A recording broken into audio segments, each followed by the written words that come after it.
Hello students, Soni math circle में आपका स्वागत है। यहाँ पे हम प्रश्नावली 13 सी देख रहे थे। इसमें संपूर्ण प्रायिकता प्रमेय पी बराबर PE1 into PE upon E1 plus PE2 into PE upon E2। आगे भी हम लिख सकते हैं, अगर घटनाएं E3, E4, E5 है तो उसके लिए भी आगे बढ़ता जाएगा। डॉट डॉट में मैंने यहाँ दिखा दिया है। और एक है बैच प्रमेय PE1 अपॉन E बराबर PE1 into P upon E1 बटे में, यहाँ पे जो ऊपर आएगा वही यहाँ ऊपर आएगा। अगर E1 आएगा तो यहाँ भी E1 आएगा, अगर यहाँ E2 आएगा तो यहाँ E2 आएगा। यहाँ सब आएंगे, E1, E2, E3, E4 सब आते हैं। अब इन दोनों में डिफरेंस क्या है? इन डिफरेंस को आप समझ लें। जैसे कोई सवाल आ जाता है हमारे सामने तो हम संपूर्ण प्रायिकता प्रमेय से लगा दें या बैच प्रमेय से लगा दें, ये थोड़ा दिमाग में रहता है कि हम कौन सा लगा दें इसमें। तो इसके लिए हमें सीधा सीधा ध्यान रखना है, जब हमें केवल काम कराना है, ऐसे समझ लो, जब हमें कोई काम कराना है या काम करना है तो हम ये कहें हमारा काम हो जाए, ठीक, केवल हमारा काम हो जाए, कौन कर रहा है हमें इससे मतलब नहीं है, तो हम कहेंगे ये प्रमेय कौन सी है? संपूर्ण प्रायिकता। लेकिन जब हम ये कहते हैं यही व्यक्ति से मेरा काम हो, ए व्यक्ति से मेरा काम हो, बी व्यक्ति से मेरा काम हो, ए मशीन से मेरा काम हो, बी मशीन से मेरा काम हो, या बस से ही मेरा काम हो, या कार से ही मेरा काम हो, जब एक को इंगित कर रहे हैं तो आप संपूर्ण वो बेच प्रमेय में आ जाएंगे। और जब आप केवल हमारा काम हो जाए, हमें मतलब नहीं है कौन कर रहा है, तो आप संपूर्ण प्रायिकता प्रमेय में आ जाएंगे। ये आपका डिफरेंस है बस। बकाया हम सवालों को जब हम करेंगे तो खुद समझ में आ जाएगा। एक सवाल मैंने लिया है, ये प्रश्नावली 13 सी का है, डॉक्टर हसू शर्मा की किताब से हम लोग पढ़ते हैं। चौथा सवाल है, नरेश ने किसी कार को करने का ठेका लिया, हड़ताल होने की प्रायिकता इतनी है और समय से कार पूरा होने की प्रायिकता, यदि हड़ताल हो हड़ताल हो तो कार को समय से होने की प्रायिकता इतनी है 0.75, तथा यदि हड़ताल ना हो तब प्रायिकता है 0.30 है। प्रायिकता ज्ञात करो कि कार पूर्ण हो जाए। अब आपको समझ गए होंगे कि यहाँ पे हमसे क्या कहा जाएगा, मेरा कार पूरा हो जाए। और जब कार पूरा हो जाए, संपूर्ण प्रायिकता प्रमेय का हमारा सवाल आ गया। ठीक, अब देखिए, सबसे पहले हमारा काम क्या है कि हम माने ले रहे हैं हड़ताल होने की घटना E1 और हड़ताल ना होने की घटना E2, और हमारा कार पूरा हो जाए इसकी घटना है E। ठीक है, ये मान लेते हैं, फिर आगे बढ़ते हैं। माना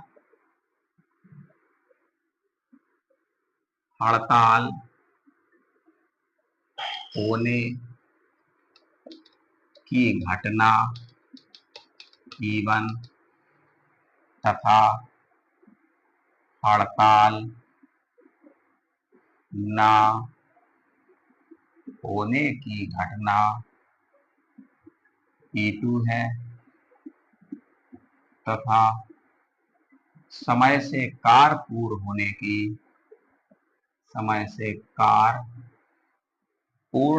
की घटना E है। ये चलिए, तो देखिए, अब हड़ताल होने की मैंने घटना E1 मानी है, हड़ताल ना होने की E2 मानी है, तो हड़ताल होने की प्रायिकता क्या है? 0.56 है। तो ये हो गया PE1। हड़ताल होने की कितनी है प्रायिकता? 0.56। हड़ताल ना होना हमने क्या माना है? E2। तो हड़ताल ना होने की प्रायिकता क्या होगी? एक में से इसको घटा दो, तो 0.44 ये निकल आया। अब देखिए, इन्होंने क्या कहा कि अगर हड़ताल हो जाए, मैं इवन हड़ताल होने से रिलेटेड है, हड़ताल यदि हड़ताल हो तो समय से कार पूर्ण होने की प्रायिकता है 0.75। मतलब हड़ताल होगी, घटना E1 घटेगी, तब कार होगा पूरा E, तब प्रायिकता, मतलब हड़ताल होगी तो प्रायिकता कितनी है? 0.75। सेकंड पॉइंट, हड़ताल ना हो मतलब हड़ताल नहीं होगी तो E2 आएगा नीचे। ये साफ है, तो प्रायिकता पे आ जाए, उसमें था ये घटना जब घट जाएगी, जब दूसरी घटित होगी तो उसमें हम E2 घटित हो गई, अब E को घटित करना है, हमें काम पूरा कराना है, हड़ताल हो गई। फिर अभी हमको काम पूरा कराना, ई काम पूरे होने की प्रायिकता है, तो ई अपॉन E2 कितनी है 0.30। बस अब रह क्या गया है, हमें तो काम पूरा कराना, और काम पूरा कराने के लिए संपूर्ण प्रायिकता प्रमेय से पीई, ई है तुम्हारा कार्य पूरा होने की घटना, तो पीई कार्य पूरा होने की प्रायिकता बराबर P E1 into P E upon E1 P E2 into P E upon E2।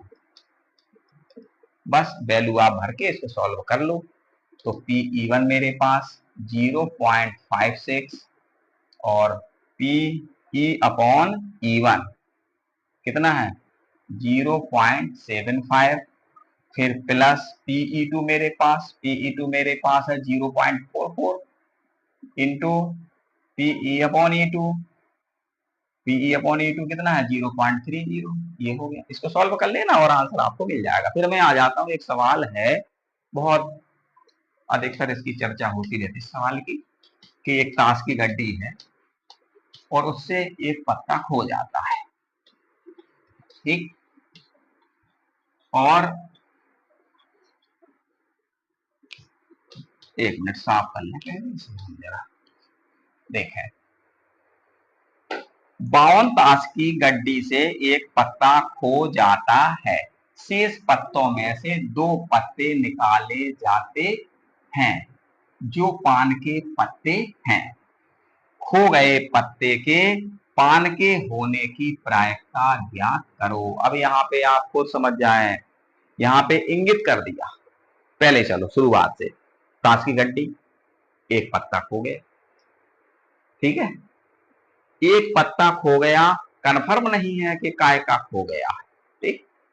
अब शेष पत्ते बचे, कितने बचे 51 बचे, और 51 पत्तों में से 2 पत्ते निकाले गए, तो वे 2 पत्ते क्या है पान के हैं, ठीक। तो तुम्हें इस बात की प्रायिकता ज्ञात करनी है कि जो पत्ता खो गया था वो पान का है, और एक की तरफ इशारा कर दिया, तो आपकी ये बेज थ्योरम हो गई, ठीक। अब यहाँ पे हम शुरुआत करेंगे, ये माने ले रहे हैं कि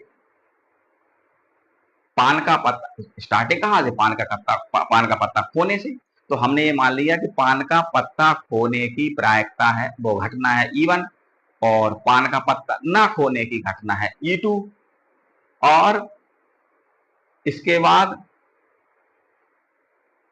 ठीक है,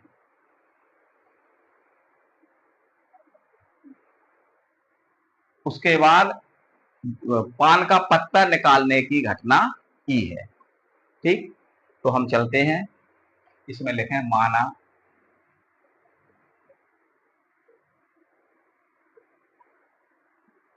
पान का पत्ता, ये हल है इसी का छठने का,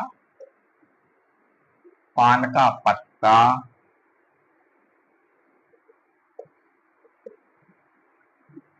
खोने की घटना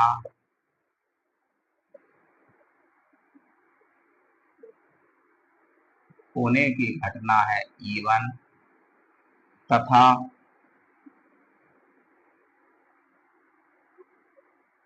पान का पत्ता खोने की घटना है E1 तथा पान का पत्ता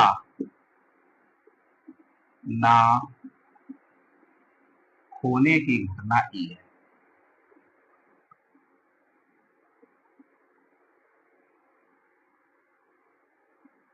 ठीक है।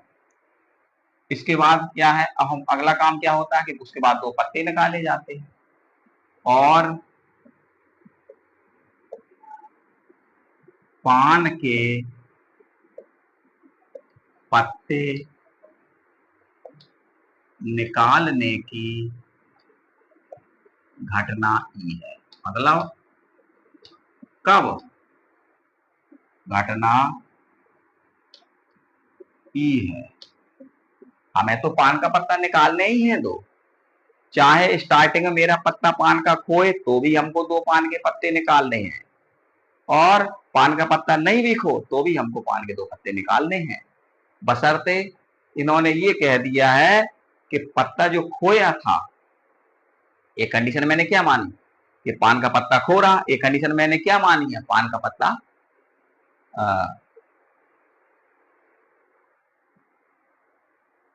पान का पत्ता नहीं खो रहा, उसको मैंने E2 माना है। पान का पत्ता खोने की घटना E1 स्टार्टिंग में, पान का पत्ता न खोने की घटना E2 है। और जब पान का पत्ता खोया या दूसरा खोया वो एक अलग बात। फिर इसके बाद मैंने शेष जो गड्डी बची है उसमें से मैंने पत्ते निकाले हैं, वो पान के हैं, इस बात की घटना E है।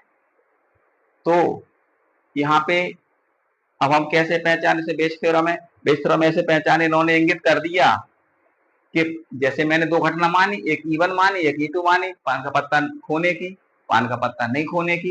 इन्होंने कह दिया कि पानी का पत्ता खोया है, एक को इंगित कर दिया, तो यहाँ पे हमारी बेस थ्योरम हो गई। चलिए, पान का पत्ता PE1, पान के कितने पत्ते होते हैं, 13, 52 कुल पत्ते हैं, सैंपल स्पेस 52 हुआ, और 52 के पत्ते पक्ष परिणाम है 13, तो पान का पत्ता खोने की प्रायिकता क्या बनी, 13/52 और 1/4। पान का पत्ता न खोने की प्रायिकता क्या बनी, PE2, पान का पत्ता नहीं खोएगा तो एक में से घटाओ, पान का पत्ता खोने की 1/4, पान का पत्ता नहीं खोने की तो 1 - 1/4, तो आ गया 3/4। अब ये बताओ कौन सी घटना घट गई, पान का पत्ता खो गया, पान का पत्ता खो गया, तब हमें दो पत्ते निकालने हैं, तो इसको कहेंगे PE/E1, मतलब पान का पत्ता खो गया, अब शेष गड्डी बची उसमें से हमें दो पत्ते निकालने हैं। तो क्या कंडीशन बनी कि एक पत्ता जब खो गया तो 51 पत्ते बचे सैंपल स्पेस में, और क्या होगा, एक पत्ता खो गया, किसका खो गया, पान का खो गया, तो 13 थे, एक कम हो गया। अब 12 पत्तों में से हमको दो पत्ते निकालने हैं। तो वैसे अभी हम क्या करते थे, सीधा हम जैसे 13 पत्ते यहाँ इस वाले मैंने 13/52 कर लिया, तो एक पत्ते की बात कर रहे थे, लेकिन अब यहाँ पे मैं दो पत्तों की बात कर रहा हूँ। तुमने कक्षा 11 में पढ़ा होगा संचय, कि जैसे 5 वस्तुओं में से दो वस्तुओं को निकालना है तो 5C2 होता था, ऐसे ही यहाँ पे हो गया, मेरा पान का पत्ता खो गया तो 12 पत्ते बचे, उनमें से मैंने दो पत्ते निकाल लिए, और इधर कितने पत्ते बचे, 51 पत्ते बचे, उसमें से मैंने दो पत्ते निकाल लिए। इसको सॉल्व मैं करूंगा, ये हो जाएगा, और इसको सॉल्व कर दो, फैक्टोरियल 12 फैक्टोरियल 2, ऐसा होता ना, जो ऊपर होता हो फैक्टोरियल 12 बटे फैक्टोरियल 2 गुणे फैक्टोरियल 12 - 2, ठीक। ऐसे इसमें फैक्टोरियल 51 फैक्टोरियल 2 फैक्टोरियल 51 - 2, 2 से 2 कट जाएंगे, और ये कितना 12 12 11 10 तक इसको तोड़ दो, और ये 12 में से 2 चले गए, तो ये कितने बचे हैं 10, ठीक। सेम इसको 51 में से 2 घटेगा 49 बचेगा, तो इस 51 को हम 49 तक लाएंगे, जिससे कि मेरा ये कट जाए, तो ये आया 51 50 इंटू फैक्टोरियल 49 बटे फैक्टोरियल 49, ठीक है, ये कट जाएंगे, 10 से 10 49 ऊपर बचेगा तुम्हारा कितना 12 गुणे 11 12 गुणे 11 10 10 कट गए, और नीचे बचेगा 51 गुणे 50, ये बचेगा। फिर आया, ये तो कब हुई घटना, जब पत्ता पान का खोया, अब पान का पत्ता नहीं खोया तो घटना कौन सी घटी, हमारी E2, तब हमें E घटाना है, क्या करना है, दो पत्ते हमें पान के निकालने हैं, तो हम क्या करेंगे, जब पान का पत्ता नहीं खोया तो पान के पत्ते पूरे 13 के 13, तो हमें क्या निकालना है, 13 में से दो पत्ते निकालें, और उधर तो 51 ही बचे, गड्डी गए पत्ता चला गया, सैंपल स्पेस में तो 51 में से दो पत्ते निकाले। थोड़ा समझ लेना, जब हम एक से हटके जैसे सिंगल की बात करते, एक की तो 13 मैंने ले लिया, लेकिन जब एक की जगह 2 या 3 पत्ते निकाले, अगर 2 पत्ते निकाले तो 13C2, 3 पत्ते निकाले 13C3, इधर सैंपल स्पेस में 51 में से 3 निकाले 51C3 कर देते।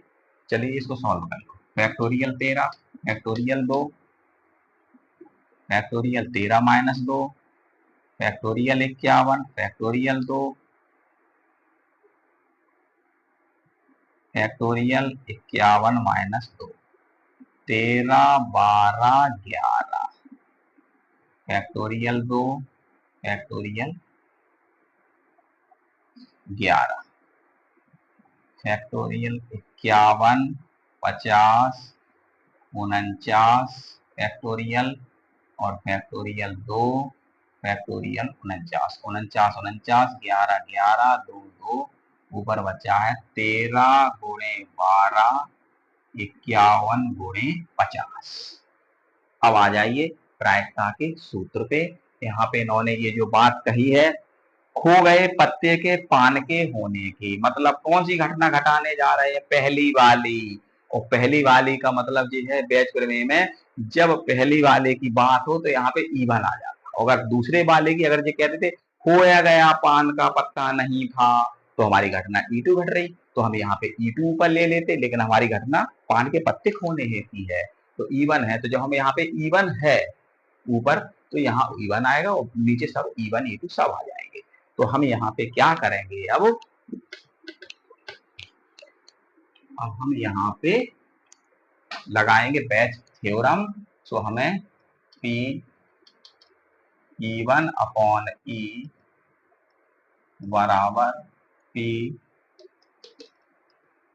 E1 into P E upon E1 बटे P E1 गुणे P E upon E1 plus P E2 गुणे P E upon E2। Value भर लें अब हम, क्या है? P E1 कितना है? 1/4 है, और E अपॉन E1 कितना है? P E अपॉन E1 मेरा ये निकला था 12 11 51 50, 12 11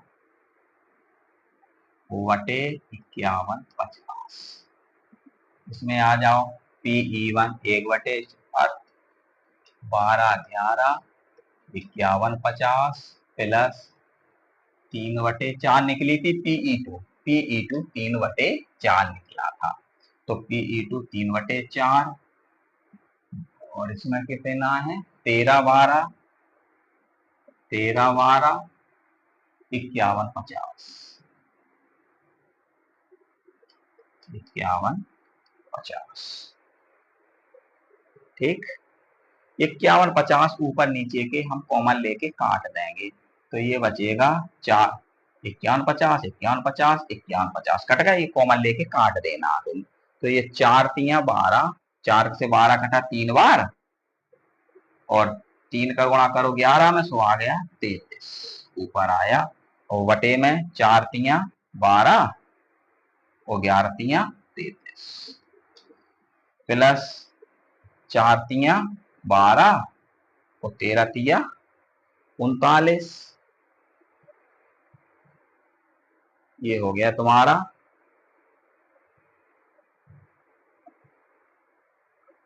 कितना हो गया? ये 13 33 ऊपर आया, और वटे में ये नीचे आ गया है तुम्हारा 33 प्लस नीचे आ गया है 13 तिया 39 तिया 117,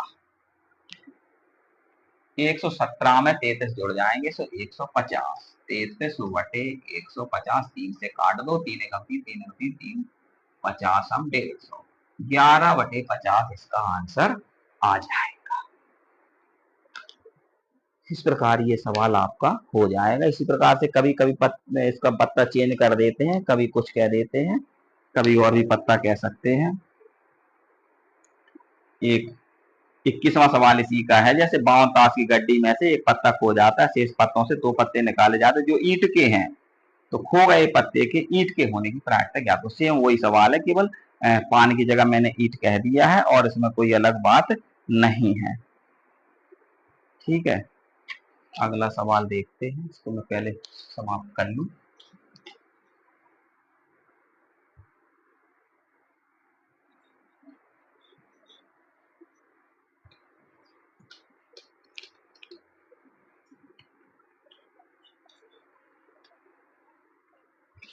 इसके बाद सवाल लेते हैं।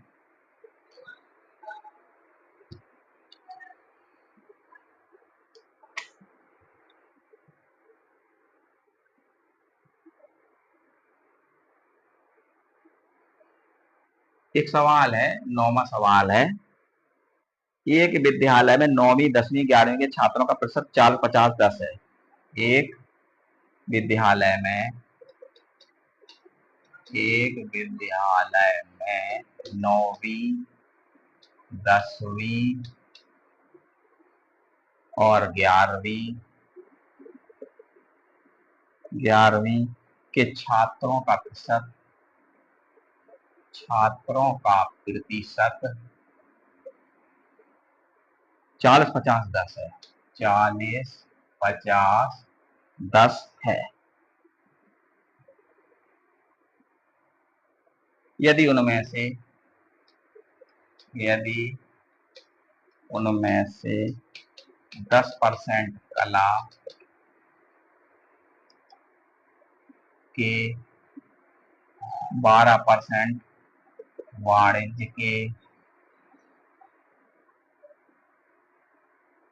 वाणिज्य के तथा 15% विज्ञान के 15% छात्र हैं।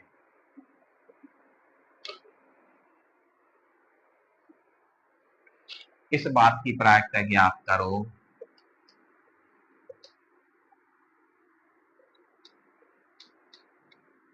प्रायिकता ज्ञात करो।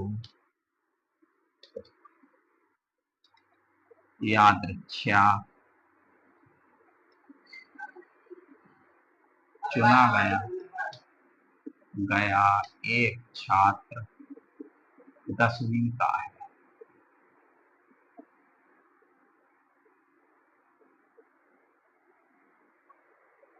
अब यहाँ पे हमें एक सवाल इसमें ये देखना है कि विद्यालय में 9वीं 10वीं 12वीं के छात्र, तो 9वीं के छात्र होने की घटना E1, 10वीं का छात्र होने की घटना E2, 11वीं का छात्र होने की घटना E2। ठीक है। और इसमें कला के हैं 10%, ठीक है, वाणिज्य के हैं 12%, विज्ञान के हैं 15%। अब चुना गया छात्र 10वीं का एक को इंगित कर दिया तो आपकी बेस थ्योरम यहाँ पे लग जाएगी। ठीक है। तो यहाँ पे हो गया PE1 कितना परसेंट है, 40/100। PE2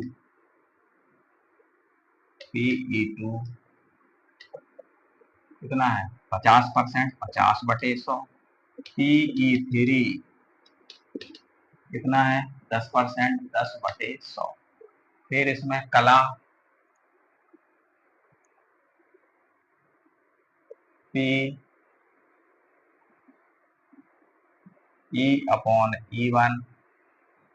ये हो जाएगा कितना, 10%, 10/100। PE/E2 ये हो गया तुम्हारा 12/100। PE/E3 10, कला के 12, विज्ञान के 15/100।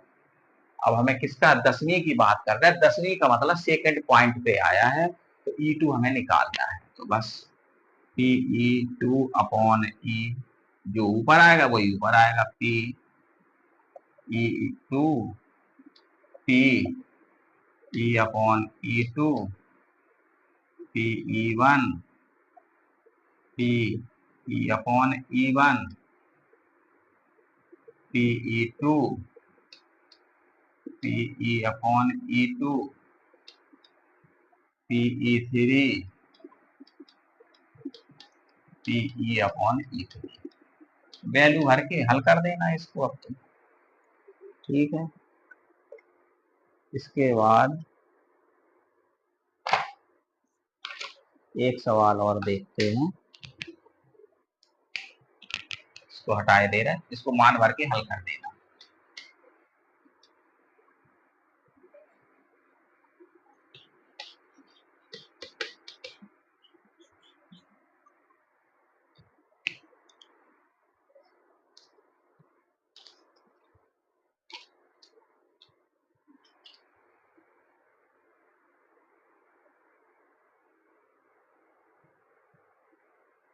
एक सवाल देखते हैं, इसमें आया है एक बहुविकल्पी प्रश्न का उत्तर देने में। सवाल नंबर 13, एक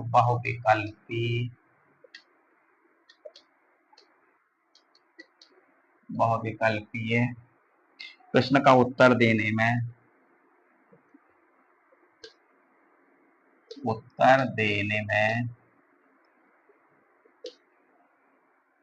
एक विद्यार्थी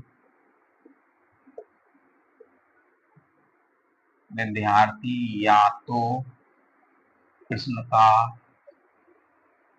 उत्तर जानता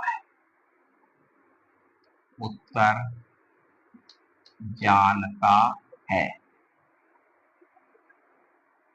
या अनुमान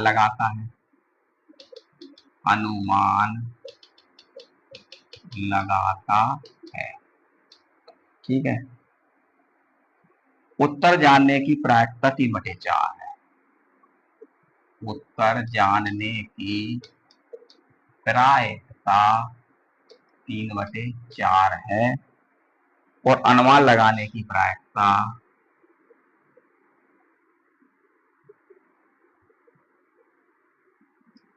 अनुमान लगाने की प्रायिकता 1/4 है। तो इस बात की प्रायिकता क्या है? तो इस बात की प्रायिकता क्या है कि कोई छात्र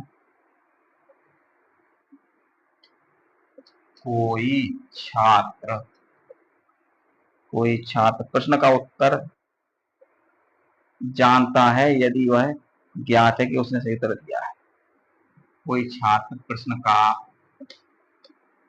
उत्तर जानता है यदि यह ज्ञात है कि उसने प्रश्न का उत्तर सही दिया है।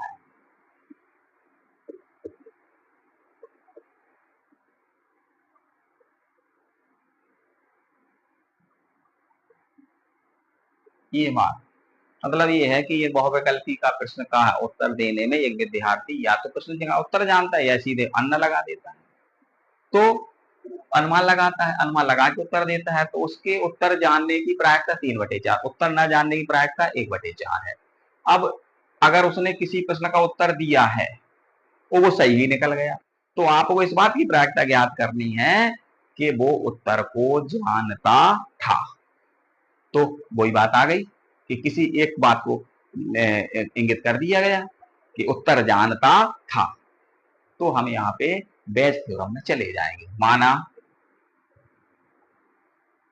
छात्र के उत्तर जानने की घटना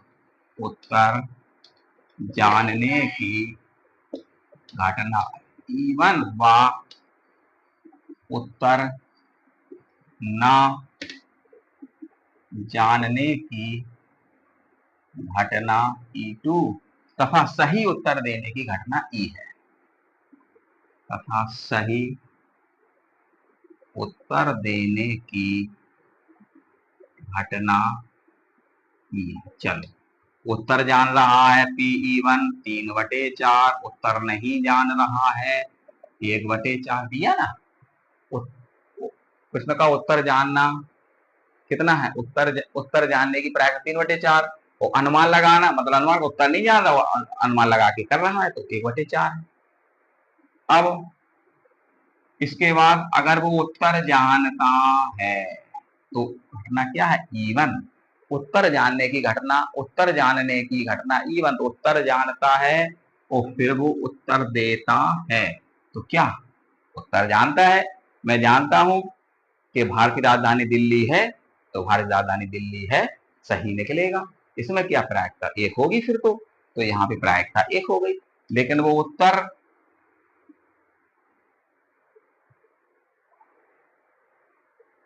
नहीं जानता है, अनुमान लगा के दे रहा है, तो ये उत्तर नहीं जानता है PE/E2। ये तो आप ऐसे निकाल सकते, उत्तर जानने की प्रायिकता है 3/4, उत्तर न जानने की एक में से आपने घटा दिया 3/4, तो 1/4 हो जाएगा, ऐसे मान लीजिए। और अनुमान लगाने की प्रायिकता, अनुमान लगा के उत्तर दे रहा है तो क्या 1/4। अब आपको करना क्या है कि उत्तर उसने दिया है, उत्तर सही भी निकल गया, इस बात की प्रायिकता ज्ञात करो कि वह उत्तर जानता है। उत्तर जानने नहीं, प्रश्न का उत्तर सही है, ठीक है। तो इस बात की प्रायिकता क्या है कि कोई छात्र प्रश्न का उत्तर जानता है यदि यह ज्ञात है कि उसने प्रश्न का उत्तर सही दिया, मतलब उस प्रश्न का उत्तर उसने सही दिया, तो इस बात की प्रायिकता ज्ञात करो कि वह उत्तर का आंसर जानता था। मतलब घटना कौन सी, E1। तो ऊपर आया E1/E, तो ये हो गया PE1 PE/E1 PE2 PE1 PE/E1 PE2 PE/E2। Value भर दीजिए। E1 कितना 3/4, E/E1 1, 3/4, E/E1 1, E2 1/4 और PE/E2 1/4।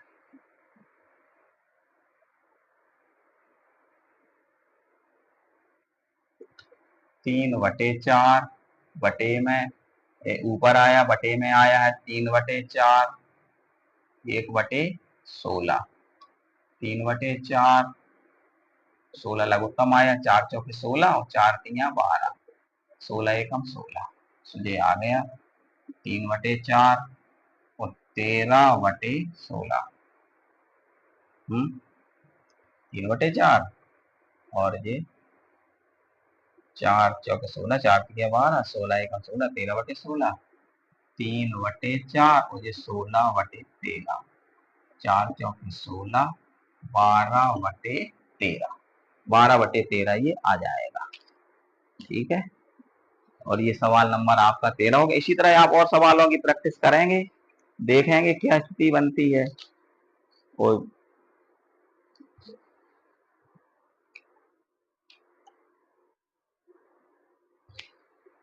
ठीक है, आज के लिए इतना ही, और आगे सवाल कल देखेंगे।